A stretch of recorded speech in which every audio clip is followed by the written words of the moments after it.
আসসালামু আলাইকুম ওয়া রাহমাতুল্লাহ। তোমরা সবাই কেমন আছো? আশা করি অনেক ভালো আছো। এন্ড অবভিয়াসলি ইংলিশ মজার সঙ্গে আছো। এক এক করে আমরা বেসিক ইংলিশ গ্রামারের আয়োজনের ডে 7 এ এসে হাজির হলাম।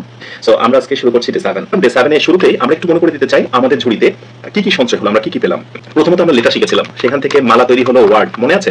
ওয়ার্ড থেকে আমরা কি শিখলাম? সেন্টেন্স শিখলাম, এবং সেন্টেন্সে এসে আমরা আরো দুটো পার্ট শিখলাম। একটি হলো সাবজেক্ট এবং আরেকটি হলো প্রেডিকেট, রাইট? তো আমি যখন স্ক্রিনে এই কথাগুলো লিখছি, তোমার কি মনে হচ্ছে যে হ্যাঁ এই জিনিসগুলো পড়েছি, মোটামুটি এগুলো সম্পর্কে কেউ আমাকে জিজ্ঞাসা করলে বা আমি যদি কিছু করতে যাই তো আমার মনে হয় অনেক কিছু জানা আছে। যদি আত্মবিশ্বাস কনফিডেন্সটা কাজ করে তাহলে তুমি ঠিক আছো। যদি মনে হয় যে না আমার কিছুই মনে নেই, তাহলে তোমাকে রিকোয়েস্ট করবো পূর্বের রিভিশনগুলো অবভিয়াসলি তুমি দেখে আসো। সো আমরা আজকে নতুন টপিক নিয়ে কথা বলবো, এন্ড অবভিয়াসলি আমরা নিট বই চলে যাবো ফার্স্টে। সো নিট বই ওপেন করছি, এন্ড দেন আজকে আমাদের আলোচ্য বিষয় হলো অবজেক্ট। ইয়েস, খুব ইম্পর্টেন্ট আলোচ্য বিষয় অবজেক্ট। ওকে, সো এখানে বলা হচ্ছে একটি ফুল গাছ যেমন একটি টবের উপর ভিত্তি করে দাঁড়িয়ে থাকে, তেমনি একটি ইংলিশ সেন্টেন্স একটি বিশেষ স্ট্রাকচারের উপর ভিত্তি করে গঠিত হয়। এই স্ট্রাকচারটি হচ্ছে সাবজেক্ট, ভার্ব এবং এক্সটেনশন। সাবজেক্ট, ভার্ব এবং এক্সটেনশন। ওকে, ডান। একটি আদর্শ বাক্যের স্ট্রাকচার হলো প্রথমে সাবজেক্ট থাকবে, তারপরে ভার্ব থাকবে এবং তারপরে কি থাকবে? এক্সটেনশন থাকবে। ওকে, ফাইন, ডান। এই তিনটের ভেতরে কোন এলিমেন্টটি সবচেয়ে গুরুত্বপূর্ণ একটি সেন্টেন্সের, যেটি মাস্ট থাকা দরকার? একটু মনে করে দেখো, আমি কিন্তু এটা নিয়ে কথা বলেছি তোমাদের। ইয়েস, একটি সেন্টেন্সের আদর্শ একটি সেন্টেন্স বলো বা যে ধরনের সেন্টেন্স বলো, সবচেয়ে গুরুত্বপূর্ণ একটি উপাদান হচ্ছে ভার্ব। ভার্ব ছাড়া কোনোভাবে কোনো সেন্টেন্স গঠিত হবে না। লাইক হার্ট ছাড়া যেমন কোনো মানুষ কল্পনা করা যায় না, তেমনি ভার্ব ছাড়া কোনো সেন্টেন্স কল্পনা করা যায় না, রাইট? তবে অনেকেই মনে করে একটি আদর্শ ইংলিশ বাক্যের স্ট্রাকচার হলো প্রথমে থাকবে সাবজেক্ট, তারপরে ভার্ব এবং তারপরে হচ্ছে অবজেক্ট। অনেকে কিন্তু এটা মনে করে যে সাবজেক্ট ভার্ব অবজেক্ট এটাই হলো আদর্শ গঠন। কিন্তু আমি বলে দিই, বা তোমরা মেনে নাও, সবসময় কিন্তু সঠিক কথা যেটা, একটি বাক্যের শেষে শুধু সবসময় কিন্তু অবজেক্টই বসে না, বরং ক্ষেত্র বিশেষ এই যে অবজেক্টের যে জায়গাটা, সেখানে অ্যাডভার্ব বসতে পারে, কমপ্লিমেন্ট বসতে পারে, আরো অনেক কিছু বসতে পারে। তাহলে এবার তুমি আমাকে বলো তো, কেউ যদি বলে একটি আদর্শ বাক্যের গঠন হলো প্রথমে থাকবে সাবজেক্ট, তারপরে ভার্ব, তারপরে অবজেক্ট, তুমি কি মেনে নেবে? নেভার, কোনোভাবে মেনে নেবে না। সুতরাং এরপরে তুমি অবশ্যই বলবে আদর্শ বাক্যের স্ট্রাকচার হচ্ছে প্রথমে সাবজেক্ট, তারপরে হচ্ছে ভার্ব এবং তারপরে হচ্ছে এক্সটেনশন। বিকজ এক্সটেনশনের ভিতরে তুমি সব দিতে পারো। তুমি চাইলে সেখানে অবজেক্ট দিতে পারো, তুমি চাইলে সেখানে অ্যাডভার্ব বসাতে পারো, কমপ্লিমেন্ট বসাতে পারো, এটসেট্রা। সো আমরা কিন্তু একটি সেন্টেন্সের আদর্শ গঠন জেনে নিলাম। এখন অবজেক্টের আমরা আলোচনায় আসবো, মূল আলোচনা। What is object? প্রশ্ন হচ্ছে এটা। অবজেক্টের বিষয়টা হলো যে আমাদের প্রবলেমটা কোথায় হয়। যেমন আমি যখন বলি যে আই এম হ্যাপি, এটা একটা বিষয়, এবং যখন বলা হয় যে হি ইটস রাইস, এটা একটা বিষয়। আর যখন বলা হয় যে he plays in the field, এবার একটু বিষয় খেয়াল করে দেখো। অনেকের একটা বদ্ধমূল ধারণা রয়েছে, এবং বদ্ধমূল ধারণাটা হচ্ছে যে সব শেষে যেটা থাকে সেটাই মনে হয় অবজেক্ট। অনেকের এই বদ্ধমূল ধারণা রয়েছে, অনেকে মনে করে যে সবার শেষে যেটা রয়েছে সেটাই হলো অবজেক্ট। তো এখন এই ধারণা তোমার যদি হয় শেষে থাকা মানে অবজেক্ট, তাহলে কিন্তু তুমি এখানে ধরা খেয়ে যাবে। যেমন আই এম হ্যাপি, এখানে হ্যাপিটা হচ্ছে adjective, right? He eats rice এটি হলো অবজেক্ট, এবং he plays in the field এটি নাম হলো অ্যাডভার্ব। এখন বিষয় হলো এই কারণে বলা হয় যে একটি বাক্যের শেষে সবসময় কিন্তু অবজেক্ট বসে না, ক্ষেত্র বিশেষ অ্যাডজেক্টিভ বসতে পারে, অ্যাডভার্ব বসতে পারে, এটসেট্রা, অনেক কিছু বসতে পারে। তো এখন আমরা জানার চেষ্টা করবো যে অবজেক্টটা কি, আমরা কি করে চিনবো যে কোনটা আসলে অবজেক্ট।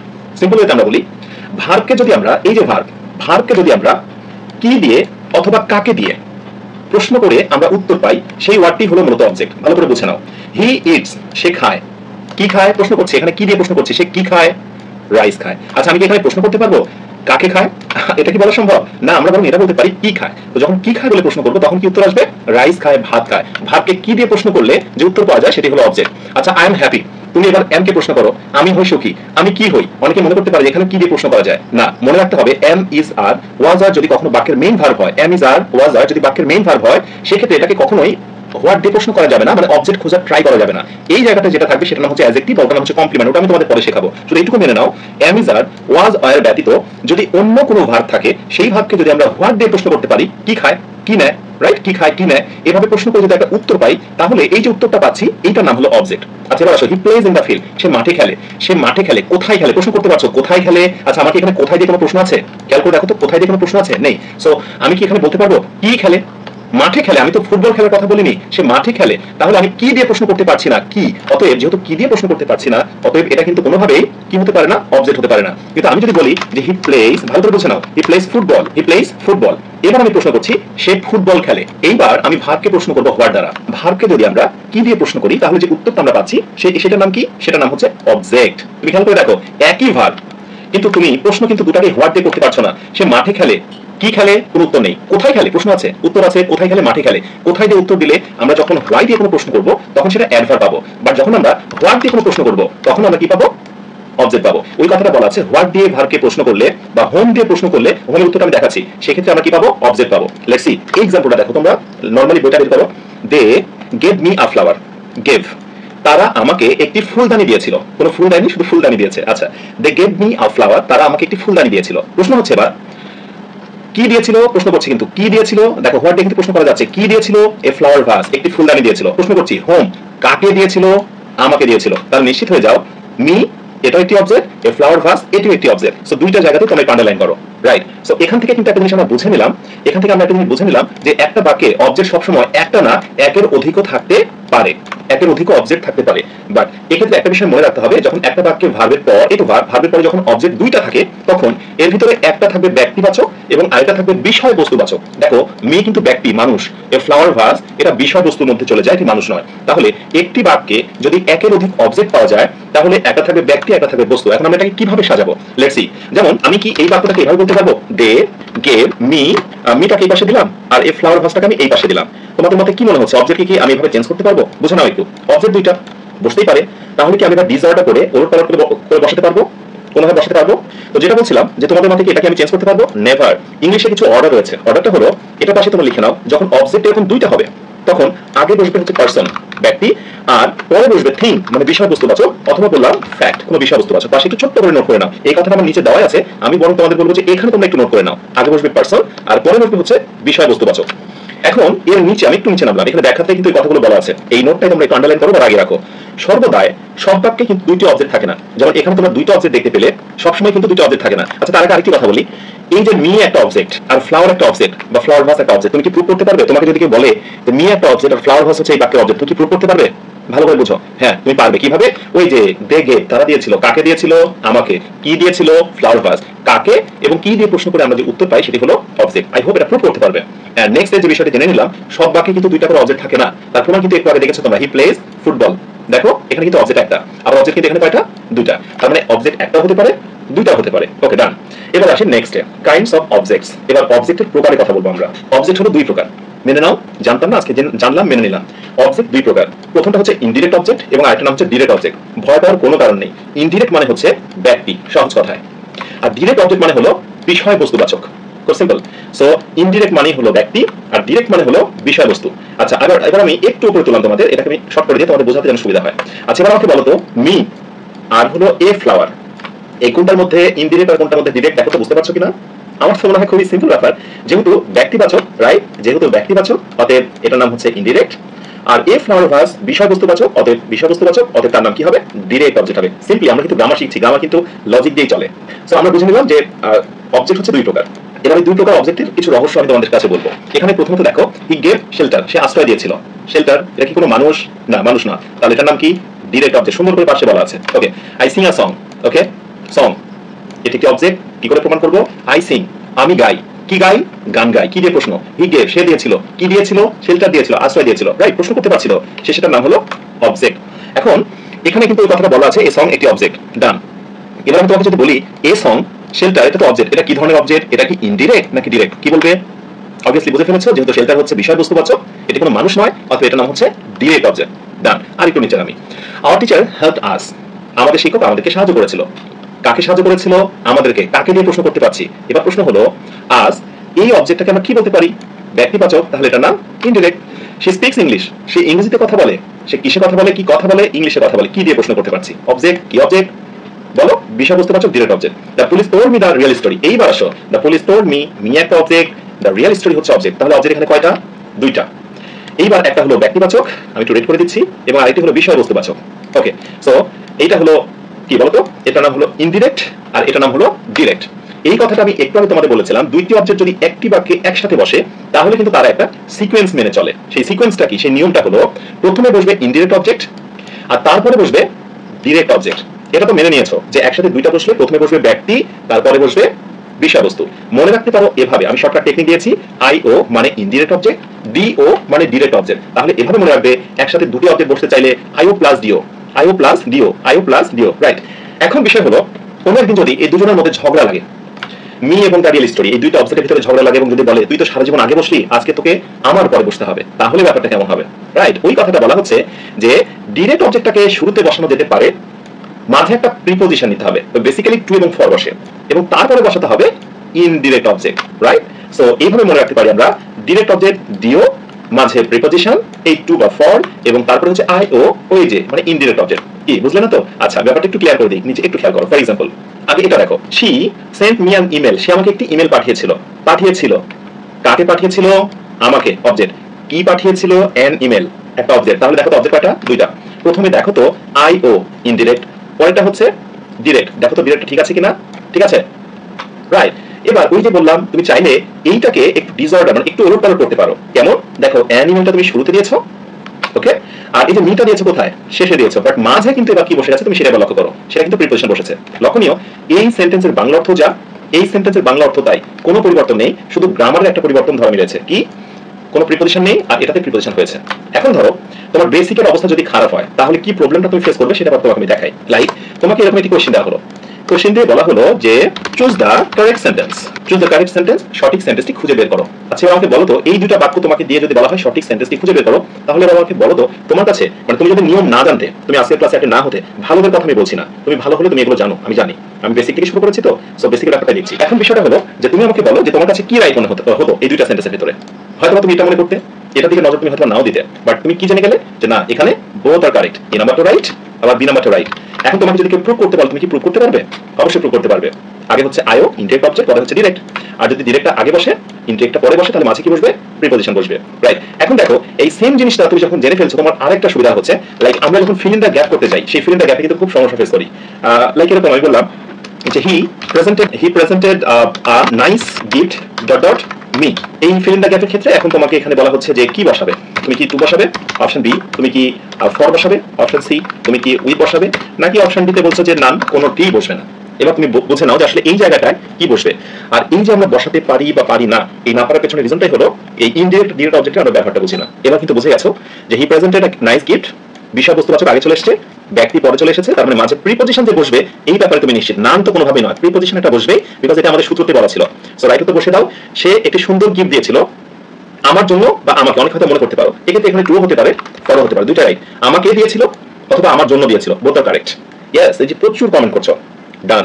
এবার অজানা কথার ভিতরে প্রবেশ করি। এইটা হলো আমাদের আলোচনার মানে অত্যন্ত ভাইটাল একটি পার্ট। পুরো আলোচনা শেষে এসে আমরা অজানা পার্টটাকে খুব হাইলাইট করি, একটু রেড কালার করে নাও, দাগিয়ে নাও। নাম্বার 1, যে ভার্বের পর অবজেক্ট বসে সেই ভার্বের নাম হচ্ছে ট্রানজিটিভ ভার্ব। গুরুত্বপূর্ণ তথ্য। সো ট্রানজিটিভ ভার্বে একটু আন্ডারলাইন করো, একটু দাগিয়ে নাও। যে ভার্বের পর অবজেক্ট বসে, এই যে ভার্ব তুমি খেয়াল করো, এই ভার্বের পর কিন্তু অবজেক্ট বসেছে, একটা হোক দুইটা হোক, অবজেক্ট বসেছে কিনা? রাইট, বসেছে। সো যে ভার্বের পর কি বসে? অবজেক্ট বসে, সেই ভার্বের নাম হলো ট্রানজিটিভ ভার্ব। কি ভার্ব? Transitive verb. বাংলা অর্থ কি? সকর্মক, মানে কর্ম আছে। হ্যাঁ, এই যে অবজেক্ট আছে, কর্ম আছে। তাহলে আমরা আজকে থেকে মেনে নেব যেখানে অবজেক্ট পাবো, অবজেক্ট তো মেনে নিলাম, ঠিক আগেরটার নাম হচ্ছে ট্রানজিটিভ ভার্ব। এখন অনেকে প্রশ্ন আসতে পারে যে স্যার আমরা তো জানতাম যেটার নাম মেইন ভার্ব। অবশ্যই মেইন ভার্ব, কারণ transitive verb obviously main verb. So আমি ভার্বের চ্যাপ্টারে যে তোমাদেরকে বোঝাবো ট্রানজিটিভ, ইনট্রানজিটিভ, মেইন ভার্ব পার্থক্য রয়েছে কিনা, সুতরাং ছোট্ট করে তোমাদেরকে যে কাজটি করতে বলবো, ট্রানজিটিভ ভার্বের নিচে আন্ডারলাইন করো, আন্ডারলাইন করে ওটা নিচে ছোট্ট করে লিখে রাখো মেইন ভার্ব, এবং ওইটারই নাম হচ্ছে প্রিন্সিপাল ভার্ব। প্রিন্সিপাল ভার্ব, ওকে। সো ট্রানজিটিভ ভার্বের হচ্ছে এই তিনটা নাম, ট্রানজিটিভ ভার্ব, মেইন ভার্ব অথবা প্রিন্সিপাল ভার্ব। ক্লিয়ার? আশা করি তোমাদের এটা নিয়ে আর কোনো নেক্সট প্রবলেম হবে না। আচ্ছা, এবার আসো নাম্বার 2, সাবজেক্ট, ভার্ব, অবজেক্ট। ওকে, ডান। এরপরে আরেকটা জিনিস বাক্যে বসতে পারে, মানে সাবজেক্ট, ভার্ব, অবজেক্টের পর বাক্যে আরেকটা জিনিস বসতে পারে, সেটি হচ্ছে অ্যাডভার্ব। খুবই মারাত্মক একটি ইনফরমেশন হবে এটি। অজানা কথা তো তোমরা অবভিয়াসলি দাগ দিয়েছো, বরং আমি 2 নাম্বারটা তোমাদের একটু স্টার মার্ক দিতে বলবো, একটু বেশি ইম্পর্টেন্ট। সাবজেক্ট, ভার্ব এবং অবজেক্ট একটা বাক্যে বসার পর আর কিছু যদি বসাতে চাও তাহলে সেখানে কি হবে? অ্যাডভার্ব হবে। আচ্ছা, আমি এই আলোচনাটা এক্সাম্পল নিচে না দিয়ে আমি একটা এক্সাম্পল দিই তোমাদের, যেটা সাধারণত তোমার প্রবলেম হতে পারে। লাইক এরকম একটি বাক্য দেওয়া হলো, চুজ দ্য কারেক্ট সেন্টেন্স, সঠিক একটি সেন্টেন্স বেছে বের করো। একেবারে সহজ এক্সাম্পল, সেটা হচ্ছে I eat rice. Okay, I eat rice. এরপরে বলা হলো I eat rice dot dot fill in the gap দেওয়া হলো। দিয়ে অপশন এতে এখানে বলা হলো I eat rice fail, option বিতে হলো নান, মানে কিছুই বসবে না। উপরে বাক্যটা রাইট আছে কিনা সেটা আমাকে বলো। অবশ্যই রাইট, তোমার যুক্তি হচ্ছে এটা সাবজেক্ট, এটা হচ্ছে ভার্ব, এটা কি অবজেক্ট, তাহলে বাক্য তো শেষ। তোমার কাছে মনে হচ্ছে এরপর আর কিছু হবে না, ফুল স্টপ হবে। এখন নিচে বাক্যটা দিয়ে তোমাকে যখন ভবিষ্যতে কোনো ফিল ইন দ্য গ্যাপ পূরণ করতে বলে, তখন কিন্তু তোমার কাছে কি মনে হয় জানো? যে বাক্যটা বুঝি রাইট আছে, বাক্যটা বুঝি রাইট আছে। বাট এখানে ভুলটা কোথায় বলো তো? ভুল হচ্ছে যেটা, যখন ফুল স্টপ দিয়ে শেষ করা হবে তখন কিছু হবে না। বাট সাবজেক্ট, ভার্ব, অবজেক্টের পরে যদি ফাঁকা রাখা হয়, তাহলে আমাদের এই যে নিয়মে কি বলা হচ্ছে যে সাবজেক্ট, ভার্ব, অবজেক্টের পরে যদি ফাঁকা রাখা হয়, তো এই ফাঁকা জায়গাতে যেটা বসবে সেটা নাম হলো অ্যাডভার্ব। তাহলে তুমি নিশ্চিত হয়ে যাও, নান, নান এখানে কোনোভাবে হবে না। নান মানে কোনোটি নয়, কোনোটি নয়, কিছু একটা বসবে, আর যেটাই বসবে সেটা হচ্ছে অ্যাডভার্ব। যারা জানো না ছোট্ট করে পাশে নোট করে রাখো, এটা নাম হলো অ্যাডভার্ব। ওয়েল শব্দটা সারা জীবনই অ্যাডভার্ব হিসেবে ব্যবহার হয়। হ্যাঁ, ক্ষেত্র বিশেষ একটু আলাদা হতে পারে, ওটা নিয়ে পরে কথা বলবো। সো মেইন ফাংশনে আসি এবার। এই বাক্যটা পরিপূর্ণ বাক্য মনে হলেও এর শেষে কিন্তু আরো কিছু বসানো যেতে পারে। আই হোপ বুঝে ফেলেছো বিষয়টা। যেমন এই বাক্যটা খেয়াল করো, I sing a song, I sing a song. বাক্যটা কিন্তু একেবারে কমপ্লিট। এটি শেষে অ্যাডভার্ব বসানো যেতে পারে, যেমন I sing a song well. ঠিক আছে? তো একটি বাক্য কে সাবজেক্ট ভার্ব অবজেক্টের পরে বাড়তি অংশ হিসেবে আরেকটা জিনিস বসতে পারে, সেটা হলো অ্যাডভার্ব। ক্লিয়ার? ওকে, নেক্সট ডিরেক্ট অবজেক্টকে আমরা যখন আমি যখন ডিরেক্ট অবজেক্ট বলছি, তোমাদের কি এটা মনে হচ্ছে যে ডিরেক্ট অবজেক্ট কি ব্যক্তিবাচক না বস্তুবাচক? অবজেক্ট দুই প্রকার, একটা হচ্ছে ডিরেক্ট আর একটা হচ্ছে ইনডিরেক্ট। আচ্ছা এবার আমাকে বলো তো, যখন আমি ডিরেক্ট অবজেক্ট বললাম এটা কি ব্যক্তি না হচ্ছে বিষয়বস্তু? একটু মনে করে দেখো তো, একটু মনে করে দেখো। ওয়েল, এটা হচ্ছে বস্তুবাচক, রাইট? ইনডিরেক্ট হচ্ছে ব্যক্তি, যখন ভুলে যাবে তখন হচ্ছে একটু কষ্ট করে আগের জায়গায় চলে যেতে হবে।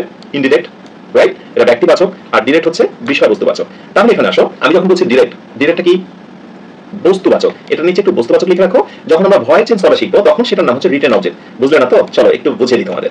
এরকম একটি বাক্য দেওয়া হলো যে he gave me a pen. যখন তোমরা ভয়েস চেঞ্জ করতে যাবে, অ্যাক্টিভ থেকে প্যাসিভ করতে যাবে, আমি একটু শুধু ছোঁয়া দিয়ে রাখি, এখানে আমি ভয়েস চেঞ্জ তোমাদের শেখাবো না। অ্যাক্টিভ থেকে যখন তোমরা প্যাসিভ করতে যাবে তখন ওই জায়গাতে এটাকে ডিরেক্ট এবং ইনডিরেক্ট অবজেক্ট কিন্তু বলে না, বা ইনডিরেক্ট ডিরেক্ট বলে পরিচিত দেওয়া হয় না। তখন কি বলা হয় জানো? এই অবজেক্টটার নাম, এই যে অবজেক্টটার নাম, এটা হচ্ছে ডিরেক্ট অবজেক্ট, বিষয়বস্তুবাচক। এই অবজেক্টটার নাম হচ্ছে রিটেন অবজেক্ট। কি অবজেক্ট? Written object. আমি লিখে দিলাম রিটেন অবজেক্ট। এখন রিটেন অবজেক্ট দেখে অনেক আবার পরে ভয় পেয়ে যেতে পারো যে স্যার আপনি তো বলেছিলেন যে অবজেক্ট দুই প্রকার, একটা হচ্ছে ডিরেক্ট আর একটা হচ্ছে ইনডিরেক্ট, এখানে এসব রিটেন অবজেক্টটা কেন হলো? আসলে জিনিস একই, শুধু ফ্লেভারটা একটু আলাদা। কোনো সমস্যা নেই, যে লাউ সেই গোদা, একটু ফান করে ভাবে বলতে পারি। এনিওয়ে, পরিবর্তনের বিষয়গুলো আমি এখানে করবো না, পরবর্তীতে সেটা চেঞ্জ করতে তোমাদের দেখাবো। আচ্ছা এখানে এখন একটা বিষয় আমি তোমাদেরকে লাইক এরকম একটা টেস্ট দিয়ে দিই, সেটি হলো we want dot dot fill in the gap. আমি এই ফিল ইন দ্য গ্যাপটা তোমাদের দিচ্ছি। We want fill in the gap, আমরা চাই। Option A happy, option B happily, option C happiness, option D A plus B. ঠিক আছে, আমি দুটো টেস্ট দিচ্ছি, এখন আমরা সলভ করবো আসলে আমরা কি শিখলাম আর কতটুকু কাজে লাগাতে পারছি। এবার আরেকটি আমি দিচ্ছি, নাম্বার 2। তোমরা সবাই কমেন্টে চলে যাও এবং ট্রাই করো যে আসলে কি শিখছো আর ভবিষ্যতে তোমাকে কতদূর দৌড়াতে হবে, কি ধরনের কোয়েশ্চেনগুলো হবে। 2 নম্বর কোয়েশ্চেনটা লাইক দিস, এরকম একটি বাক্য দিলাম যে he lost all, he lost all. এবার অল এর নিচে আন্ডারলাইন করা হলো, অল এর নিচে আন্ডারলাইন করা হলো, এবং অল এর নিচে আন্ডারলাইন করে অপশন দেওয়া হচ্ছে এই অলটার নাম কি। অপশন এ এটি কি নাউন, অপশন বি এটি হলো প্রোনাউন। আমি এখানে 2টা অপশন দিলাম আর উপরে দিলাম হচ্ছে 4টা। তোমরা একটু ঝটপট আমাকে কমেন্টে জানাও 1 এবং 2 এর आंसर সম্ভবত তোমার কাছে কি মনে হচ্ছে। কুইক ঝটপট একটু কমেন্টে জানাও। উই ভালো করে বুঝে নাও, সাবজেক্ট, ওয়ান্ট ভার্ব, এটা ভার্ব কি না? অবশ্যই ভার্ব। এই যে ভার্বের পরে যে ফাঁকা জায়গাটা, এটা হলো অবজেক্টের জায়গা। কেন অবজেক্ট জানো? এখন তুমি বলতে পারো যে স্যার আমি তো এখানে অ্যাডভার্বও ভাবতে পারি না, আসলে এটা অবজেক্টের জায়গা। কেন দেখো, যেমন উই ওয়ান্ট আমরা চাই, আমি প্রশ্ন করতে পারি কি চাই, এই যে কি দিয়ে প্রশ্ন করছি সেটা কিন্তু অবজেক্ট। আমি কিন্তু বলেছিলাম ভার্বকে কি দিয়ে প্রশ্ন করতে পারলে অবজেক্ট পাওয়া যায়, কি এবং কাকে। সো যেহেতু আমি কি দিয়ে প্রশ্ন করতে পারছি, এখানে অবজেক্ট হবে, রাইট? এবং জেনে রাখো অবজেক্ট যে হয় তাকে হতে হবে হয় নাউন, নতুবা তাকে হতে হবে প্রোনাউন। এই সূত্রটা আমি দেইনি, তোমরা ছোট্ট করে খাতায় একটু নোট করে নাও। সো শর্টকাটটা দিয়ে দিই, শর্টকাট সেটি হলো অবজেক্ট ইজ ইকুয়াল টু, যে অবজেক্ট হতে চায় তাকে হতে হবে নাউন অথবা কি প্রোনাউন। ঠিক আছে, এটা একটা কন্ডিশন, এটা কি শর্ত। কেমন শর্ত জানো? আমি তোমাকে একটা एग्जांपल দিই, উদাহরণ দিই। লাইক তুমি যদি ভোটার হতে চাও তাহলে তোমার বয়স হতে হবে 18 বছর। কত বছর? 18 বছর।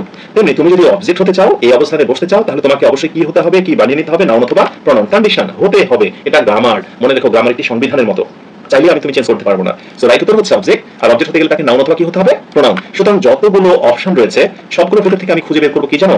নাউনটা খুঁজে বের করবো। এখানে নাউন কোনটা বলো তো? হ্যাপিনেস।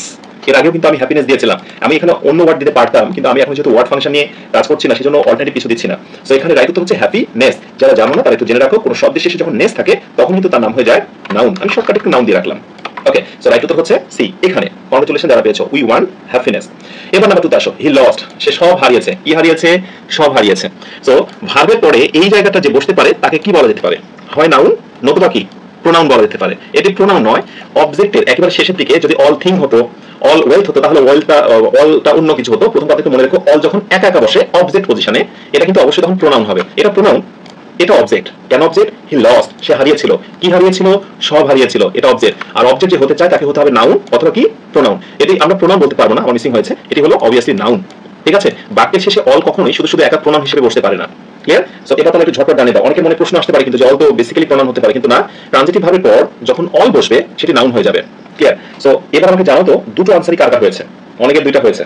তাহলে আমরা এতক্ষণ কিন্তু অবজেক্ট নিয়ে অনেক কথা বললাম, সাবজেক্ট শিখে ফেলেছি আমরা, ভার্ব কি জিনিস সেটা আমরা বুঝে ফেলেছি, অবজেক্ট কি সেটা কিন্তু আমরা আজকে বুঝে ফেললাম। বাট এখানে আমি তোমাদের একটা মজার ইনফরমেশন দেবো, এন্ড অবভিয়াসলি এটা তোমাদের খুবই কাজে দেবে।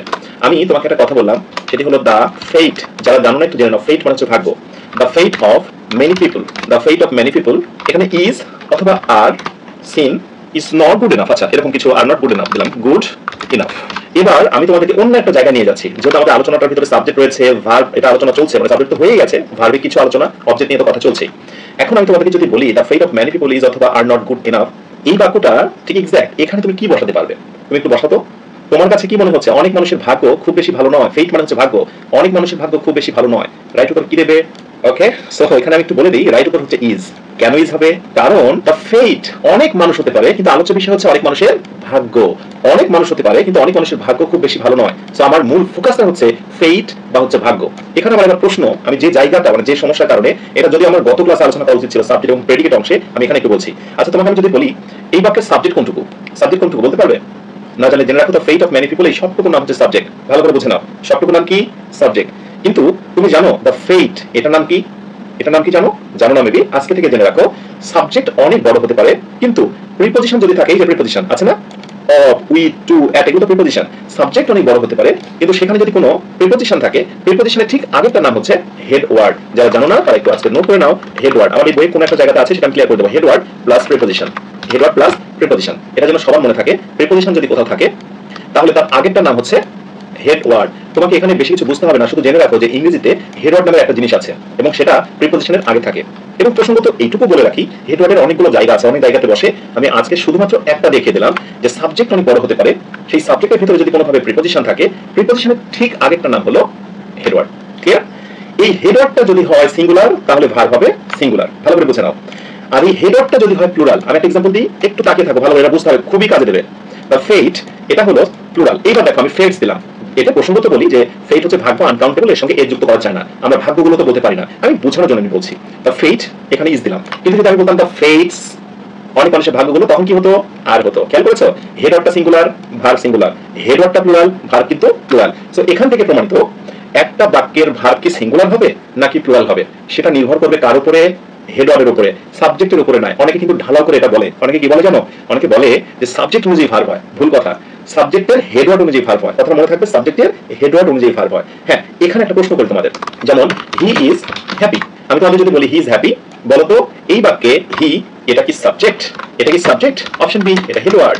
দেখি কমেন্টে চলে যাও। হি ইজ হ্যাপি, এই হিটাকে আমরা কি বলবো? এটা কি সাবজেক্ট নাকি এটা হেড ওয়ার্ড?